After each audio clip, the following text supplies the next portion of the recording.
उद्या आहे रक्षाबंधन आणि मी आहे दिल्लीला.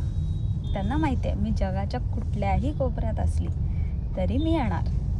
तर चला जाऊया भावाच्या राखी बांधायला. अशी बहीण असायला पण भाग्य लागतं. छोटी छोटी बातों में वो लड़ जाते हैं.